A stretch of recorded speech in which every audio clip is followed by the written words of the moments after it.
అన్న జర ఏసీ పెంచరాదు, అస్సలు వశపడతలేదు. కాక బండి పార్కింగ్లో పెట్టి మెట్రో ఎక్కుతున్నారా, చల్లగా ఏసీలో కూర్చుంటే పానం నిమ్మలం అనిపిస్తుంది. జప్పున వచ్చేస్తున్న ఆఫీస్కు. మా ఇంటి ముంగట ఒక షెట్ అన్న లేకపాయరా, సూరన్న మా ఇంటి మీద నిలబడ్డట్టే ఉన్నది. మా ఇంటి మీద ఓ పెద్ద షెత్తిరి వరిస్తే బాగుండురా, అస్సలు వర్షపడతలేదు ఇంట్లో. హలో, తాగుడు కాదు, జర ఫ్రిడ్జ్లా నీళ్లు పెట్టు, ఎండ తిప్పలు గిట్లున్నాయి. మళ్ళా మార్చి నెల వచ్చింది, మాడవలకు కొడుతుంది. సూరన్న సురుకులు షిండగా లేవు. అప్పుడే 40 డిగ్రీల ఎండంటే చూడుర్రిగా.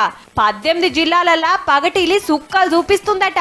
అడవుల జిల్లా ఆదిలాబాద్ల సల్లగుండాలే గాని బగ్గ ఎండలు కొడుతున్నాయట. ఆదిలాబాద్, ఆసిఫాబాద్, నిర్మల్, పెద్దపల్లి, ఖమ్మం, భద్రాద్రి కొత్తగూడెం, భూపాలపల్లి జిల్లాల్లో 41 డిగ్రీల ఎండ కొడుతుందట. అప్పుడే బొగ్గు గనులున్న ఏరియాలు కాబట్టి ఎండకాక గట్టిగా తగులుతుందన్నట్టు. కడమ జిల్లాల సుత వశపడకుంటుంది.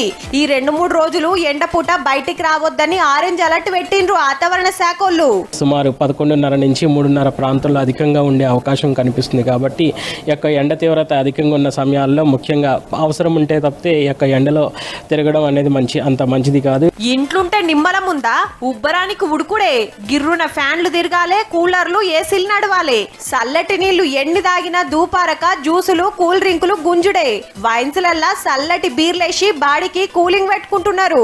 ఎండాకాలం వెళ్లేదాకా తినే కాడ తాగే కాడ జరంత పైలం ఉండాలని చెప్తున్నారు డాక్టర్లు. కనీసం ఒక రోజుకి 3 నుంచి 4 లీటర్ల వరకు నీళ్లు తాగొచ్చు. నీళ్ళనే కాదు, ఎటువంటి లిక్విడ్స్ అయినా తీసుకోవచ్చు. బండ్ల మీద బయటికి పోతోళ్ళు టైర్ల గాలి సరిపోను ఉన్నదో లేదో చూసుకోవాలి. అరిగిపోతే కొత్తవి మార్చుకోవాలి, లేదంటే గీ డేంజర్ ఉన్నదట. హీట్ జనరేట్ అయ్యి ఎయిర్ పెరిగే ఛాన్స్ ఉంటుంది అన్నమాట, అప్పుడు పలిగే ఛాన్స్ ఉంటుంది. మార్చి నడిమిట్లనే గిట్లున్నదంటే ఇక మే నెలలా ఇంకెట్లుంటదో.